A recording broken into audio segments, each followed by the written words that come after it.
Welcome to the Lincoln City Council meeting of January 5th, 2015. Let us all rise for the Pledge of Allegiance, followed by a period of silent meditation. I pledge allegiance to the flag of the United States of America and to the republic for which it stands, one nation, under God, indivisible, with liberty and justice for all.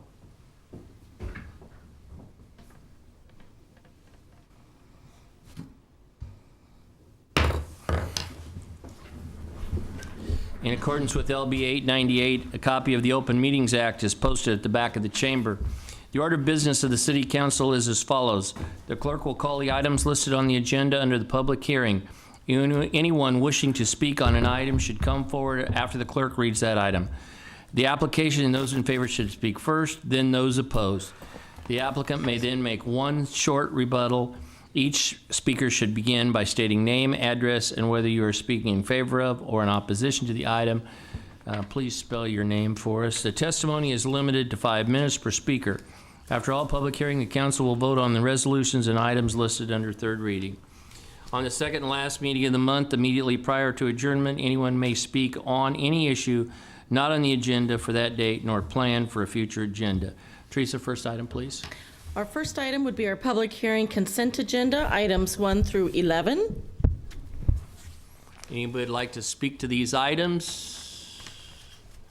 Staff questions? Next item, please. All right, if not, we can vote on these items. Items 1, 7, and 8 were introduced by Gaylor Baird. So moved. Second. Seconded by Roy. Discussion, call the roll. Gaylor Baird? Yes. Camp? Yes. Christensen? Yes. Cook? Emery? Yes. Skridge? Yes. Fellers? Yes. Motion carried, 7-0. Next would be our public hearing liquor resolutions. We would request those giving testimony to please clearly state your name and address and to sign in on the sign-in sheet laying at the podium. Those giving testimony are asked to come forward, raise their right hand for the clerk to administer the oath. After the oath, witnesses shall state their names and addresses. Applicants or witnesses are not required to stay for the voting session. I'll call items 12 and 13 together. They're the application of Hy-Vee Inc., doing business as Hy-Vee Restaurant, for a Class IK liquor license at 5020 North 27th Street, and the related manager application of Scotch Slatter.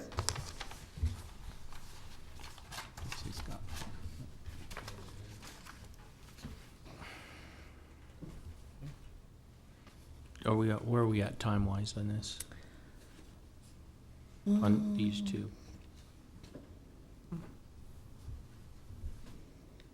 We could delay it another week. Okay. We'll talk about it. Okay, next item. Next would be item 14, the manager application of Karen Briette for Whitehead Energy, doing business as U-Stop 26 at 8350 Northwoods Drive. Boy, something's wrong in our system here. Okay. They were all notified. Mr. Chair, I'd move we put all three of these items on pending for 1 week. Before we do that, anybody who'd like to speak these items, as long as they're on the agenda, you have an opportunity. Seeing none, go ahead. With the continued public hearing? Yes. Not really putting it on pending, just delaying a week. Delay week. Thank you. We'll second that. Okay, seconded by Roy, moved by John, by Roy. Call the roll. Gaylor Baird? Yes. Camp? Yes. Christensen? Yes. Cook? Yes. Emery? Yes. Eskridge? Yes. Fellers? Yes. Motion carried, 7-0. Public hearing ordinances, second reading.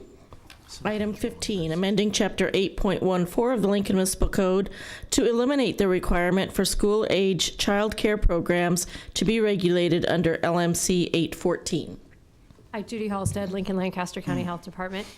I think all of you got the email that I sent, which hopefully further clarified that we are rescinding this portion of our Lincoln Municipal Code. It affects about 40 before and after school programs. This is a result of Nebraska Department of Health and Human Services separating out the before and after school programs from their child care center regulations. They've established their own set of regulations for school age only child care. And so staff looked at then what were our requirements locally, and we're trying to look at what the public health risk might be. And with child cares, as all of you know, as we've been before you before, we obviously want to look at food handling and food preparation. We also want to look at diapering and other types of health issues in those programs. And staff looked at this group of about 40 before and after school programs and felt that there really isn't a public health risk because these are school age programs. These are typically 5-year-olds and up. And typically these are, as it says, before and after school programs. So the staff met with the folks who provide the before and after school programs, making sure that if we rescinded our local ordinance, there wouldn't be a problem for them in some other way, some unintended consequences. They indicated to staff that there really weren't any other problems with that. And so they, staff did recommend then that we go ahead and rescind this.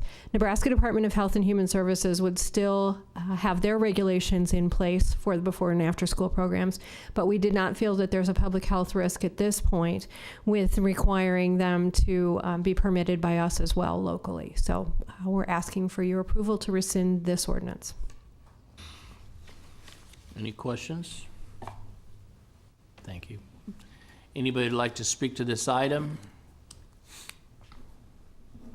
Next. Staff questions? Next item, please.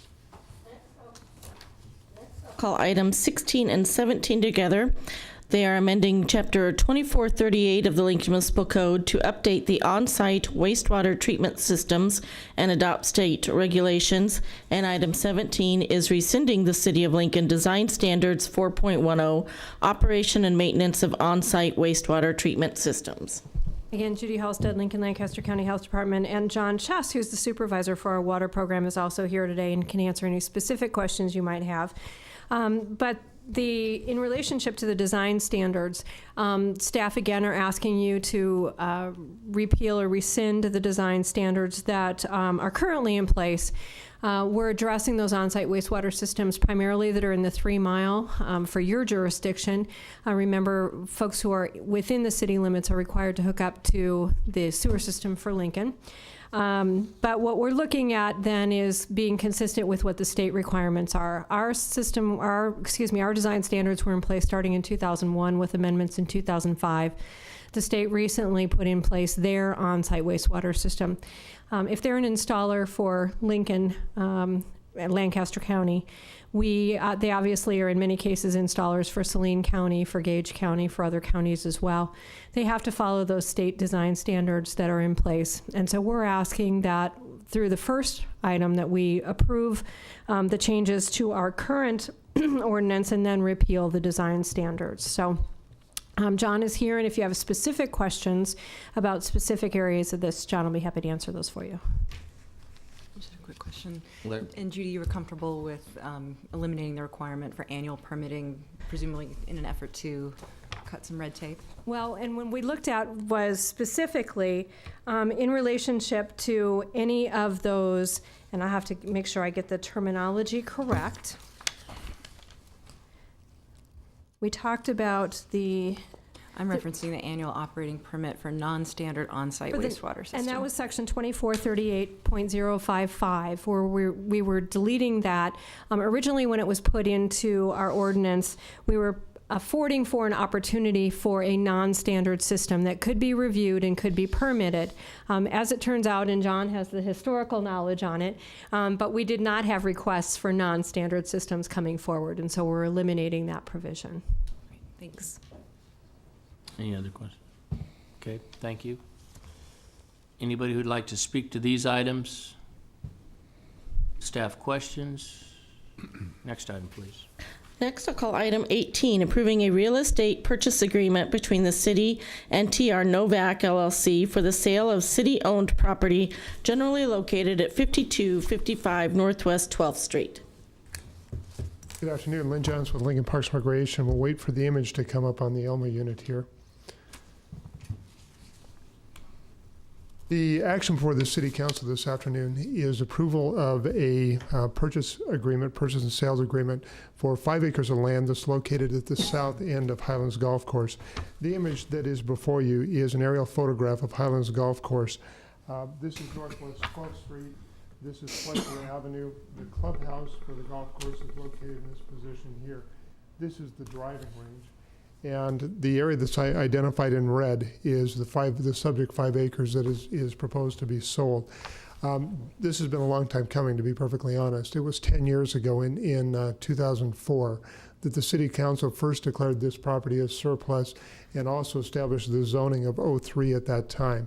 We've had a real estate sign posted on the property for the last 10 years. Last fall, we finally decided that perhaps it made sense to enter into an agreement with a real estate listing agent, and we entered into an agreement with Greenleaf. They found a buyer, and we're proposing to sell this property. The purchase price is $550,000. The acreage is about almost exactly 5 acres. They are planning and proposing to develop 120 apartment units and a clubhouse on the site. We have seen a schematic layout at this point. We have not seen a final layout. Under the 03 zoning district, it's my understanding that they're required to submit a site plan to the planning department for review and approval. And so we'll get a chance to see more detailed plans of what this facility will look like. And I'd be happy to answer any questions that you might have. I guess I should add one additional thing. This property is owned by the Gulf Enterprise Fund. So as the proceeds from this sale come in, the proceeds will go back to the Gulf Enterprise Fund, and actually this will help the cash position of the Gulf Enterprise Fund. Any other? Carl? Yes, thanks, Lynn.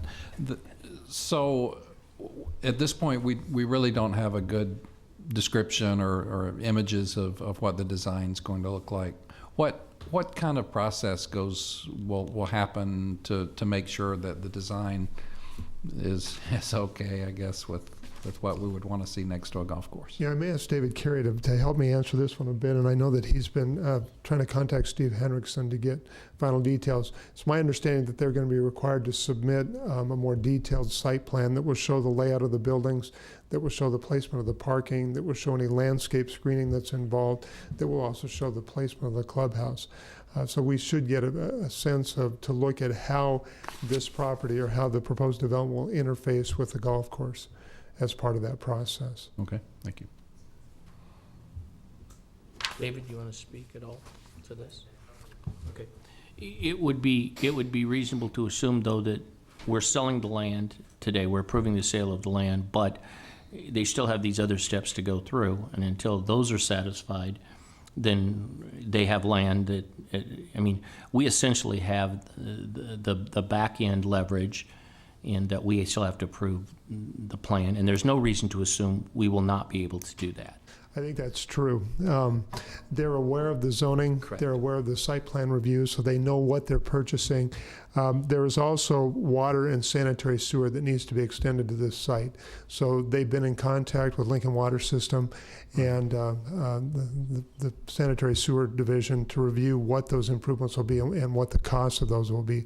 So I think that we all know exactly what this is going into it, with the exception of we don't know exactly what it's going to look like yet, but we do know what they anticipate in terms of density. And these are not new developers. They've developed before, so they are aware of that they are going, and they will put up something that looks very attractive. I don't think That's there's any correct. question That's our about that. understanding. Okay, John. Yeah, and Mr. Johnson, you were starting to address some of the things I was going to ask you about, and that is on the sanitary sewer, water, also on anything with the golf course that might need to be erected to protect, say, the driving range, errant balls, whatever. Can you explain or identify what costs the city and/or the Gulf Enterprise Fund might incur? The Gulf Enterprise Fund should not incur any additional costs at this point. The proposed development is far enough away from the driving range that there shouldn't be any balls that would be driven that far that would cause a problem. So. Well, you don't know Mr. Emery, though. Well, we should get Doug out there and figure out. I only have so many swings in the bag. I'm not wasting them on the driving range. I can probably do that. Okay, so basically the Gulf Enterprise Fund or the golf course doesn't need to make any modifications? Correct. Okay. Correct. And then what about the potential costs to our water and wastewater groups as far as connecting? The way the agreement is written is that the buyer is responsible for making the extension of those utilities. So essentially the water system and the sanitary sewer section should not have any costs associated with this proposal, is my understanding. Anything else you can think of that might be a cost to the city? I don't think so. I think we've run this through the planning department and the public works department to make sure that we're aware of any potential costs, and I think everything's been identified at this point. Thank you. Any other questions?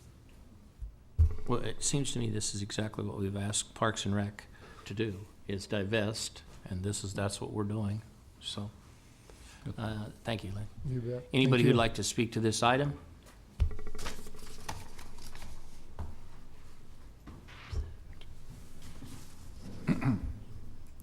Mr. Chairman and other members of the City Council, I'm Don Linsgow with Greenleaf Properties.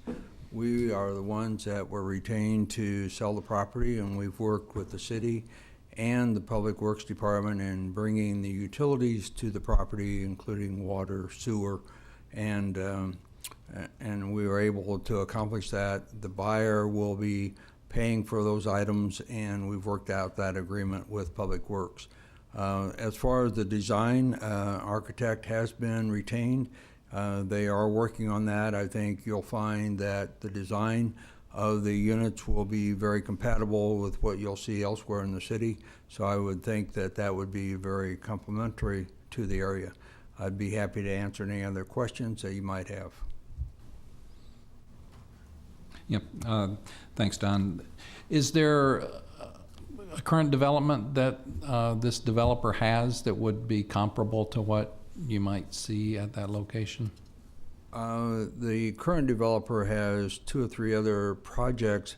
I don't know if any one of those will be exact match, Okay. but the architect that is designing this has done this throughout our city Okay. and is very good at coming up with good architectural design.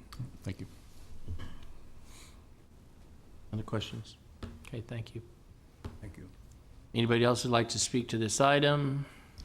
Staff questions? Next item, please. All right, next would be our public hearing ordinances, third reading, and related resolutions, items 19 through 23. Item 19 is the annexation agreement for Rokeby Road Coalition. Item 20 is amendment number 4 to the Woodlands at Yankee Hill Conditional Annexation and Zoning Agreement.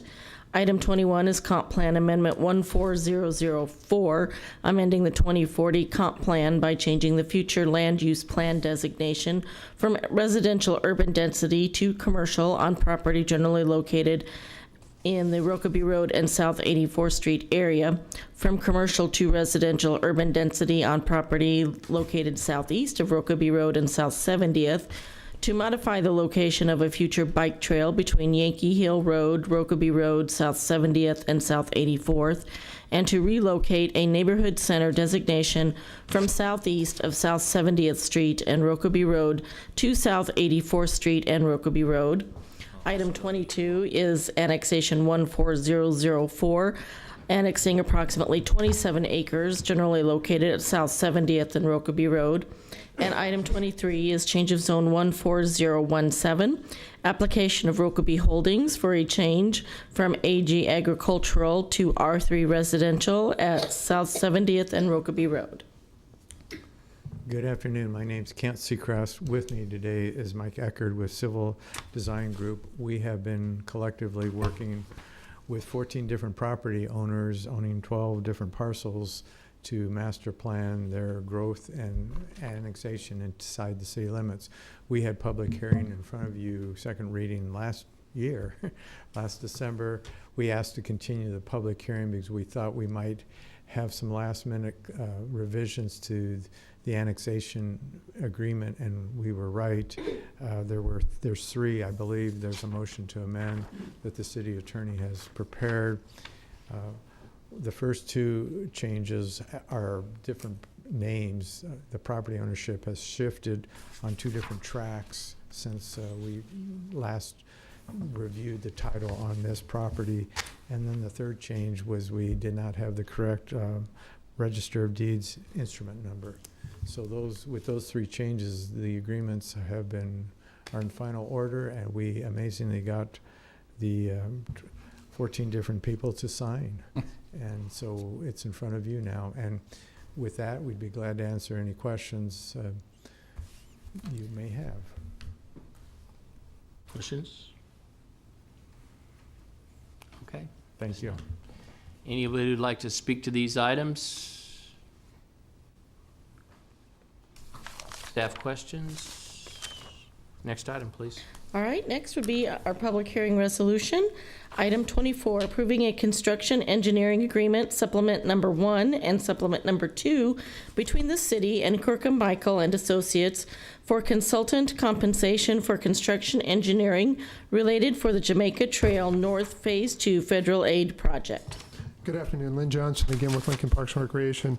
This one's a little bit unusual coming before the council, but you need to understand that there is federal money involved with this. This is a federal aid project. We have grant funds that are assisting in the development of the Jamaica North Trail Phase 2.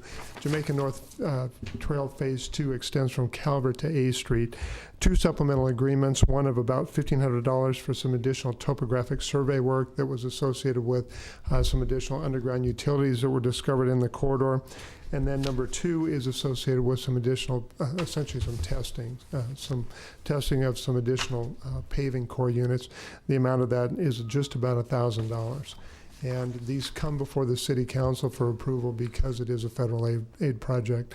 I'd be happy to answer any questions that you may have. Any questions?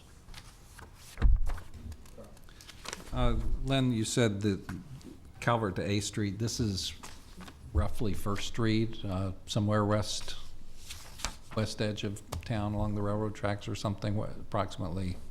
It is. It follows the old Burlington line that comes up through, essentially the Jamaica North Trail parallels the east side of Wilderness Park. Okay. And then that gets us up to Calvert Street, and then this will connect over to J Street, and then eventually it follows 4th Street, Okay. and then gets up to the far south end of the Haymarket area.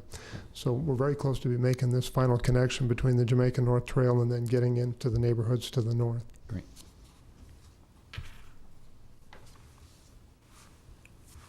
Any other questions? Okay, thank you. Thank you. Staff questions? Anybody would like to speak to this item? Next item, please.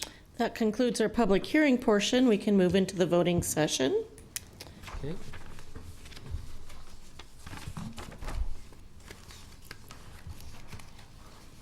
Public hearing ordinances second reading are items 15 through 18. Public hearing ordinances third reading, item 19 is the annexation agreement for the Rokeby Road Coalition. This was introduced by Eskridge, Second by Trent. and this is the one we do have the motion to amend on. Somebody want to move Move to amend with motion amend number 1. that? Moved by Trent. Seconded by Larian. You want to discuss that real quick? It's just replace attachment A with a new annexation agreement. Okay. Discussion? Call a roll on the amendment, please. Gaylor Baird? Yes. Camp? Yes. Christensen? Yes. Cook? Yes. Emery? Yes? Eskridge? Yes. Fellers? Yes. Motion carried, 7-0. Discussion on the main motion? Call a roll, please. Gaylor Baird? Yes. Camp? Yes. Christensen? Yes. Cook? Yes. Emery? Yes? Eskridge? Yes. Fellers? Motion carried, 7-0. Item 20 is amendment number 4 to the Woodlands at Yankee Hill Conditional Annexation and Zoning Agreement, introduced by Eskridge. So moved. Second. Discussion? Call a roll? Gaylor Baird? Yes. Camp? Yes. Christensen? Yes. Cook? Yes. Emery? Yes? Eskridge? Yes. Fellers? Yes. Motion carried, 7-0. Item 21 is Comp Plan Amendment 14004. This was introduced by Eskridge. So moved. Second. Seconded by Trent. Discussion? Call the roll? Gaylor Baird? Yes. Camp? Yes. Christensen? Yes. Cook? Yes. Emery? Yes? Eskridge? Fellers? Yes. Motion carried, 7-0. Item 22 is Annexation 14004, introduced by Eskridge. So moved. Second. Seconded by Roy. Discussion? Call the roll? Gaylor Baird? Yes. Camp? Yes. Christensen? Yes. Cook? Yes. Emery? Yes? Eskridge? Yes. Fellers? Yes. Motion carried, 7-0. Item 23 is change of zone 14017, introduced by Eskridge. So moved. Second. Discussion? Call a roll? Gaylor Baird? Yes. Camp? Yes. Christensen? Yes. Cook? Yes. Emery? Yes. Eskridge? Yes. Fellers? Yes. Motion carried, 7-0. Item 24 is the construction engineering agreement, supplemental number 1 and supplement number 2 with Kirkham Michael, introduced by Fellers. So moved. Second by Larian. Discussion? Call a roll? Gaylor Baird? Yes. Camp? Yes. Christensen? Yes. Cook? Yes. Emery? Yes. Eskridge? Fellers? Yes. Motion carried, 7-0. Item 25, approving a cable television franchise agreement for a 15-year term between the city and Windstream to provide cable television services and products to the citizens of Lincoln, introduced by Eskridge. So moved. Second. Second by Trent. Discussion? We did- Carl? Sorry? There's a motion to amend. Yes. Motion to amend number 1 on this one. Anyone move that? I move to amend motion number 1, amendment number 1. Second. Seconded by Jonathan. Okay, this is the reason for request is several provisions in the franchise agreement have been further negotiated and a resolution has been reached on all issues. Provisions have been changed, include paragraphs 9.9A4, 9.9C, 9.11, et cetera. Lots of them. It's a Okay. long list. And this is a substitute amendment. Yes. Okay. Substitute agreement. Could we have Steve Huggenberger come forward and explain a little bit? Heckenberger, City Law Department. 6 details in this motion. Some of these were brought up by Time Warner since the last meeting, and we sat down with Time Warner and Windstream and worked out a number of these. The first 2 items, 9.9A4 and 9.9C, were both issues that Windstream and Time Warner were both interested in.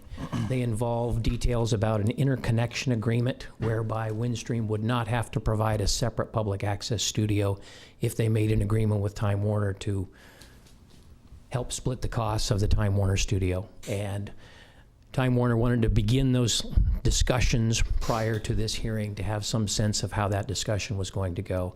And I think they're very satisfied with how they have begun. Right. One of the issues that we changed was that the city would have oversight on those provisions and would have to approve that negotiation between Time Warner and Windstream. 9.11 is the authority for the additional 5 cents of the 41 cents to be able to use those monies in the same way that we do in the Time Warner agreement.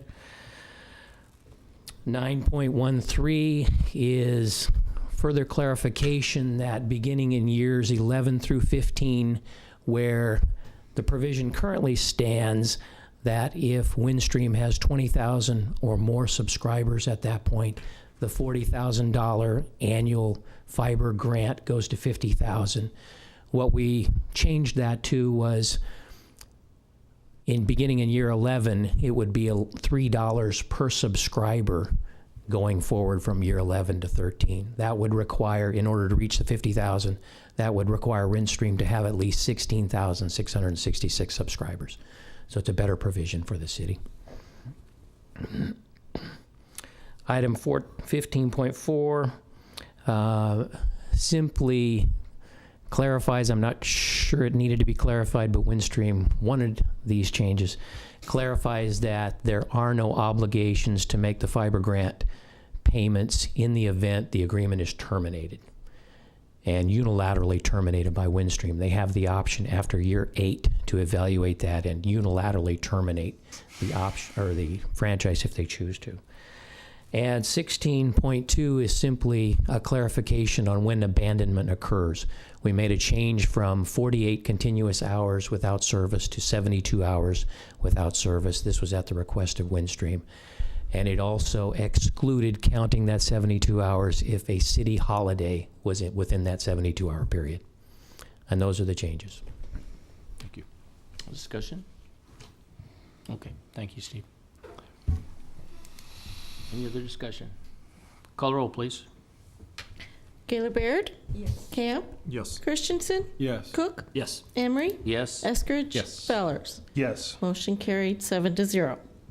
Main motion. Gaylor Baird? Oh, wait, oh, hang on, just sorry. now we're gonna have discussion. Comments. Oh, Jonathan, you can start.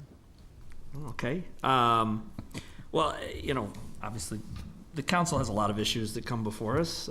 We receive feedback from constituents on a regular basis, email, phone calls. We've dealt with a lot of controversies over the years, but things come and go. We try to work through, find compromises and solutions and vote and move on. But there are a few things that are constantly issues that come before us. Some are seasonal, you know, people complaining about potholes or snow removal. But there's one thing that knows no season and goes on year after year, and that's the calls and emails we get asking why the city doesn't have a competitor in cable service. Why did we grant a monopoly to the current cable provider? And I always say the same thing, and that is we haven't granted a monopoly to the current cable provider. We would welcome with open arms any competitor who came to town, and we'd work with them and make sure that we reached a fair agreement for them to provide service to the citizens of Lincoln. But it's been a lot of years, and we haven't had someone come forward. But the door has always been open, and we now have shown. Windstream came forward, and I want to thank Steve Huggenberger and the Law Department. I want to thank Dave Young, and I want to thank our cable board members. These, are volunteers who work very hard to represent our citizens on cable issues and to make sure they get at least the best service that they can get given the limitations on what we can do under city ordinance. But there was a lot of hard work that went into making this agreement work with Windstream, and I think it shows just how interested we were in having a competitor here. And we want to thank Windstream for coming forward to provide this service. I know that there's some concern about the service won't reach everybody initially, and there are technical issues behind that, and it will be difficult. But Windstream does have a head start over what another entrant into the market would have, where they'd have to run all new lines to every home. Windstream starts out with infrastructure in place to support this service in much of the city. It's not cherry picking, it's simply based upon where the technology allows them to serve. But whether or not you have access right away to the new service, you'll get the benefits of competition. We've seen that in cities elsewhere where they have cable competition, prices are lower and service is better. It's a good thing all around. So, after all these years and after explaining to people who I think sometimes didn't believe me that we did not, grant a monopoly to one company, today we finally get a chance to vote for cable competition. There aren't many votes that I've cast in my time on the council that I've been more pleased to cast. So I'm excited to be able to vote yes today to have a cable competitor here in Lincoln. I agree with you, Jonathan, and I was going to add that you don't have to have been on council as long as you or John to know that this is an issue for a lot of citizens. We've all received emails and phone calls about the lack of choice in the cable television market locally. In fact, during the recent Time Warner performance evaluation, the number one complaint was actually that the Telecommunications Cable TV Advisory Board's number one complaint that they received was that there was a lack of a competitive provider. And as you mentioned, having competition finally should result in lower rates and overall better customer satisfaction. So I'm also very pleased about that. But it should also go beyond the residential improvements for residents. This should also help our businesses. Windstream's business customers should see benefits from this agreement. Windstream is upgrading its core network to support the new residential market, so businesses are going to reap some benefits with increased reliability and better quality. And because Windstream is partnering with the city and the work that David Young is doing to expand our broadband fiber and conduit system, businesses throughout downtown should also see cost savings ultimately from this agreement. So this was unanimously passed by the Telecom Cable TV Advisory Board, and I also intend to support it. Carl? Yes, thank you.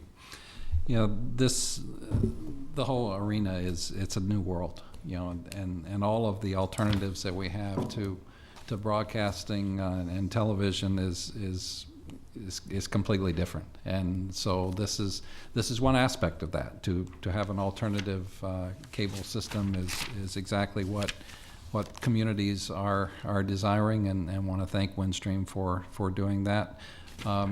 Also want to say that this, you know, the absence this afternoon of Time Warner's being here to speak in opposition, I think says a lot about the negotiations that have taken place and making sure that this agreement is fair to all sides. So I appreciate the efforts there. Thank you. Trent?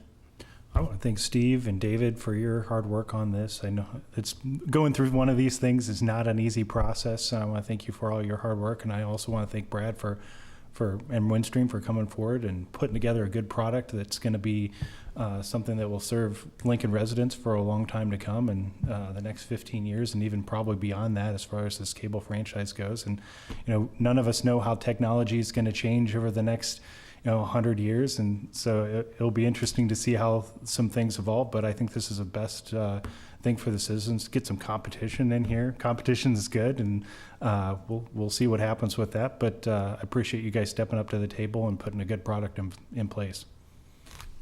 Yeah, I would agree that a great deal of thank you has to go to Steve Huggenberger and Dave Young and Windstream for coming forward, and to Time Warner for everybody dealing with this in an adult, non-hostile manner. I suspect we'll still have some disagreements as we go through this.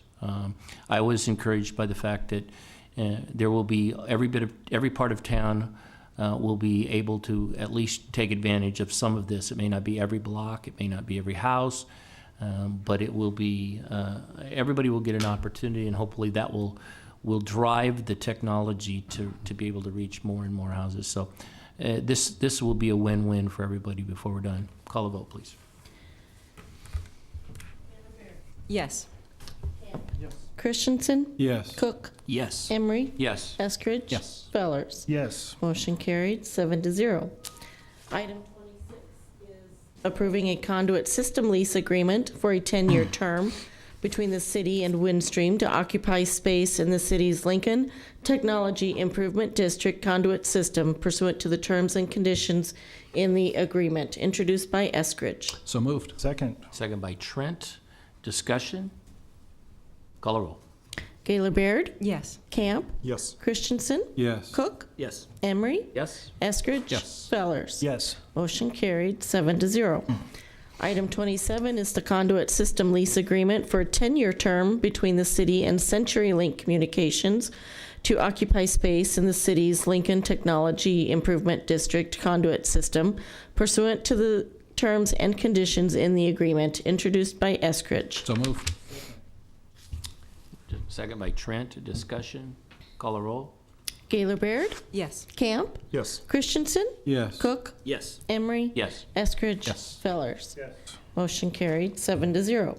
Item 28 is approving a conduit system lease agreement for a 25-year term between the city and UNL Board of Regents to occupy space in the city's Lincoln Technology Improvement District conduit system pursuant to the terms and conditions in the agreement. Introduced by Eskridge. So moved. Second. Second by Trent. We have an amendment. Yes, motion to amend number 1. I would move motion amend number 1.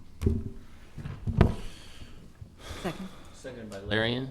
And this is just really a Scrivener thing to delete the word lease and insert in lieu thereof license. Okay. Discussion on the amendment. Call a roll. Gaylor Baird? Yes. Camp? Yes. Christensen? Yes. Cook? Yes. Emery? Yes. Eskridge? Yes. Fellers? Yes. Motion carried, 7-0. Discussion on the main motion. Call a roll, please.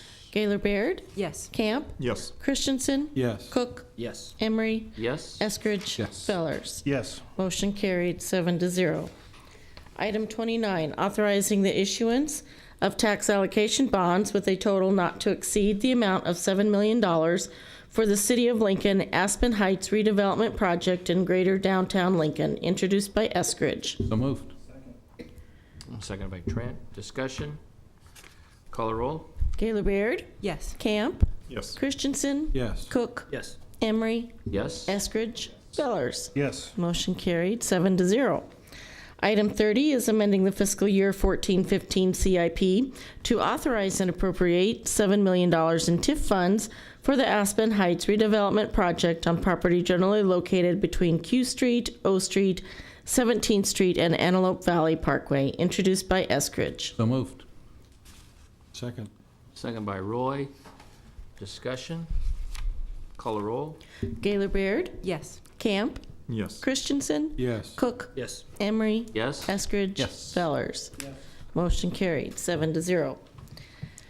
Item 31, approving the First Amendment and restatement of conditional annexation and zoning agreement between Southwood Lutheran Church, Meridian Corporation, Sundance LLC, and the city to revise provisions regarding the timing for the design, grading, and construction of roads, water, and sanitary sewer infrastructure, and the responsibility for funding such costs on property generally located at South 40th and Rokeby Road, introduced by Eskridge. So moved. Second. Seconded by Roy. Discussion? Yes, We amendment. have a motion to amend number 1 on this as well. Move motion to amend number 1. Moved by Lernan. Second. Seconded by Roy. And this is to describe the annexed property by its current 2014 legal description in lieu of its legal description existing in 2006 on the original date of annexation. Okay. Discussion? Call a roll on the amendment, please. Gaylor Baird? Yes. Camp? Yes. Christensen? Yes. Cook? Emery? Yes. Eskridge? Yes. Fellers? Yes.